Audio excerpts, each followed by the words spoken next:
السلام عليكم ورحمة الله وبركاته. شايفين الستريبس وجماله؟ تعالوا اقول لكم انا عملت الستريبس ده ازاي بطريقة سهلة وبسيطة خالص، مش هياخد منك وقت، وهتعمليه وهيطلع منك مقرمش وتحفة. تعالوا يلا نشوف انا عملته ازاي. جبت البولة بتاعتي وهبدأ انزل فيها بكوباية من الدقيق، نفس الكوباية اللي هعاير بيها الدقيق هعاير بيها كوباية من المية، وهنزل بليمونة، ليمونة كاملة.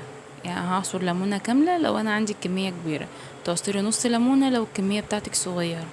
انا عصرت ليمونة كاملة ونزلت بمعلقتين خل كبار، وهبدأ انزل بالبهارات، بابريكا وملح وسبع بهارات وكمون وكزبرة وفلفل اسمر وتوم وبصل بودرة، وهبدأ ان انا اخلطهم كلهم كويس اوي مع بعضه لحد ما يعملوا القوام، يبقى معايا بالقوام ده كده. هجيب بقى الوراق الصدور بتاعتي، هقطعها على شكل صوابع كده، وهبدأ ان انا انزلها في قلب التتبيلة دي، وهسيبها في التلاجة ساعتين او ساعة.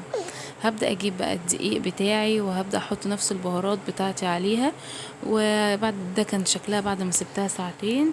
هبدأ بقى اخد كده من الاستريبس، هنزله في الدقيق وهبدره كويس، وهبدأ ان انا انفض كده الدقيق هيعمل لي التعريجة اللي انتوا شايفينها ديت. هنزل بزيت سخن، نار متوسطة، لحد ما تلاقيه بصوا يعني شكله كده عمل التعريجة بتاعته وبدأ ان هو يتحمر. هتطلعيه على مناديل وتسيبيه ينشف، هيطلع معاكي بالشكل والجمال ده وطعمه حكاية. لو جربيه يلا، وما تنسوش تقولي رأيكم في الكومنتات. تنسوش اللايك والشير وسبسكرايب للقناة وتفعلوا زر الجرس عشان يوصل لكم كل جديد. والسلام عليكم ورحمة الله وبركاته.